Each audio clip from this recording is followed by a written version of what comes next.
Aujourd'hui, je vais vous raconter la folie d'hommes avides d'une puissance qui n'a jamais jugé suffisante. Une ambition démesurée, jamais freinée par la question essentielle. En ai-je assez ?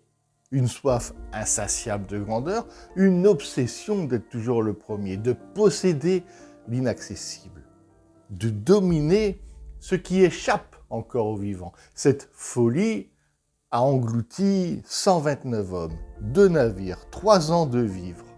Un plan parfait, une mission historique, et pourtant, pas un seul survivant, pas de message, pas de retour, rien que du vide blanc. Des années plus tard, on retrouve des tombes, des corps gelés, des rumeurs de cannibalisme, de fantômes dans la neige.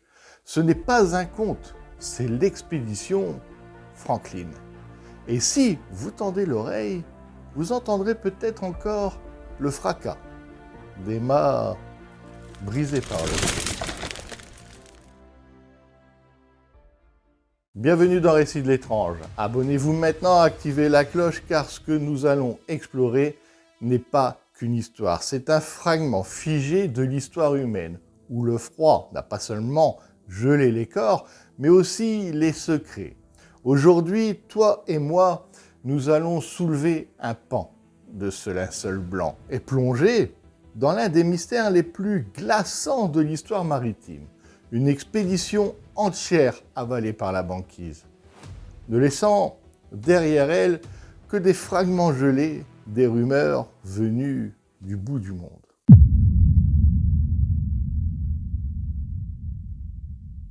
L'Empire britannique, première puissance maritime mondiale depuis la défaite de Napoléon en 1815, règne sur les mers, avec la flotte la plus vaste et la plus moderne de son temps.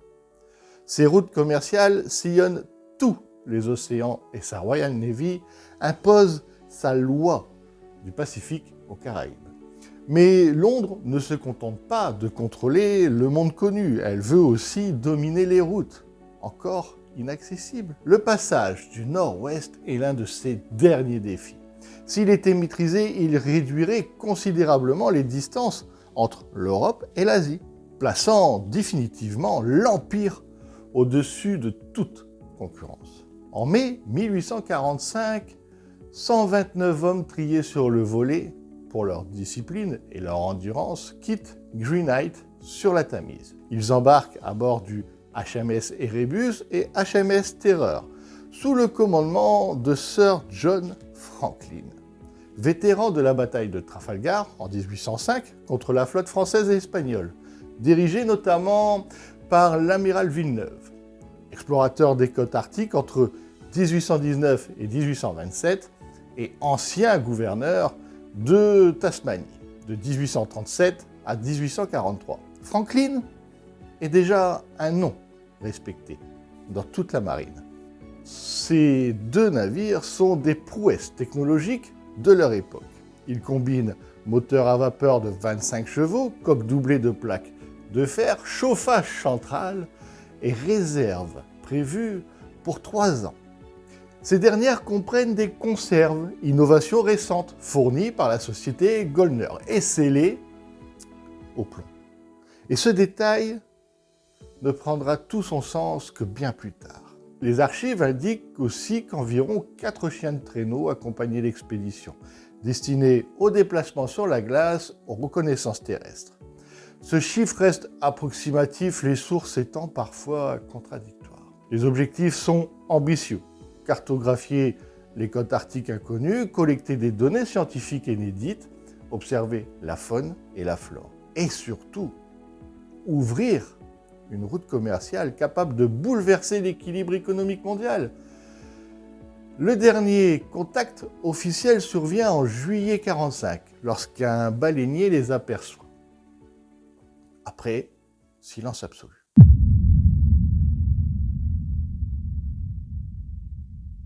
L'hivernage commence peu après leur entrée dans le détroit de Lancaster. Les navires sont immobilisés par la glace dans la baie de Vichy.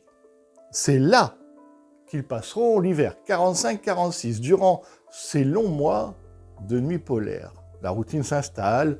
Observation météorologique, relevé géographique, entretien des machines, lecture, prière, mais rapidement, l'étrangeté s'infiltre.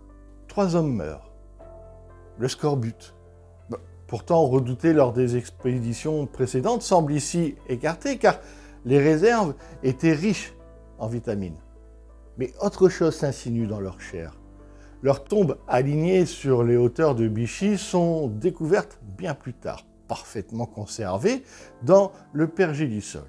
À l'autopsie menée en 1984 par le docteur Owen Beatty, les corps révèlent un taux anormalement élevé de plomb.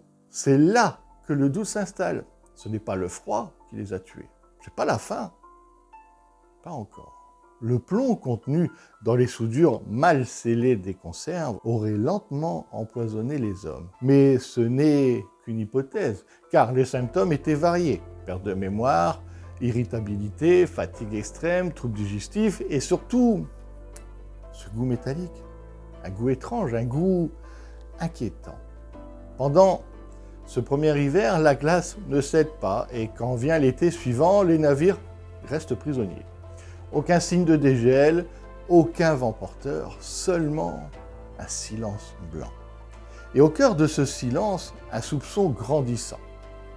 Et si cette mission parfaite n'avait été, dès le départ, qu'un piège savamment clos?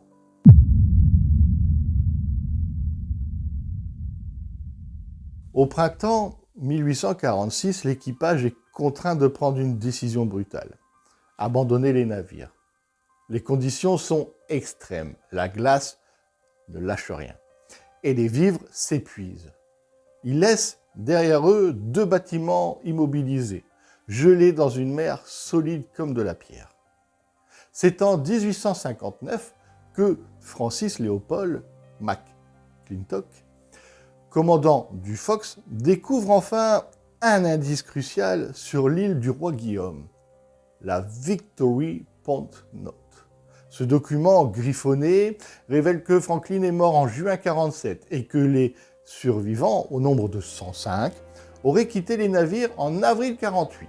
Ils traînent alors sur plus de 1000 km des canaux chargés de vivres, d'armes, de livres, de bibelots. L'un d'eux contiendrait même des bottes de soie et un écritoire. Des choix absurdes, inexplicables, comme si l'ordre et la raison avaient succombé avec le navire.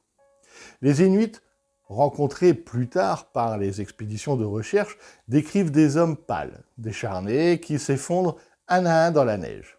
Certains témoignages évoquent même des actes de cannibalisme, des os rongés brisés volontairement pour atteindre la moelle. La science viendra confirmer l'horreur. Des analyses modernes révèlent des marques de découpe post-mortem sur les squelettes retrouvés. L'homme, dans son instinct de survie, avait franchi le tabou absolu. Et pourtant, ce ne fut pas suffisant. Malgré l'ingéniosité, malgré la volonté, malgré la technologie, ils se sont éteints un à un sur la glace, sans bruit, sans sépulture, disparus dans le blanc.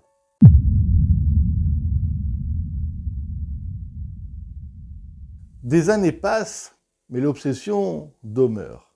Londres lance plus de 30 missions de recherche entre 1848 et 1878. Certaines seront des échecs cuisants, d'autres des découvertes majeures. Les objets retrouvés alimentent les vitrines des musées.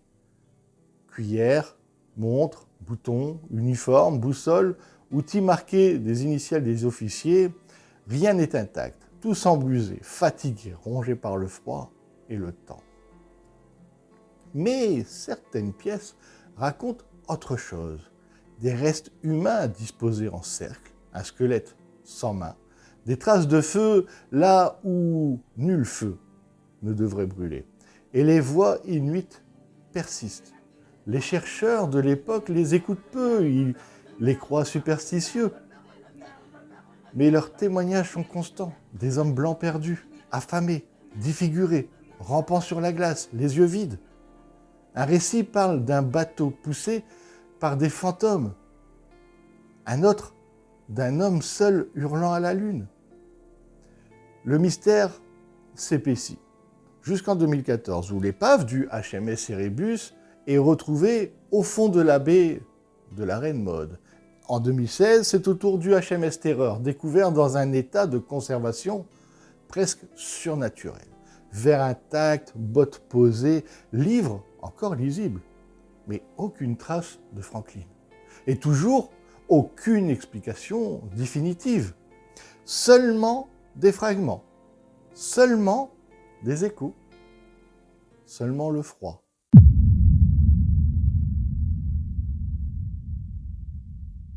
Ce qu'il reste de l'expédition Franklin, ce ne sont pas seulement des épaves, des cadavres gelés ou des boîtes de conserve rouillées, ce sont les cicatrices d'une obsession humaine, celle de conquérir l'inconnu, de soumettre la nature, de planter un drapeau là où aucun souffle l'attend.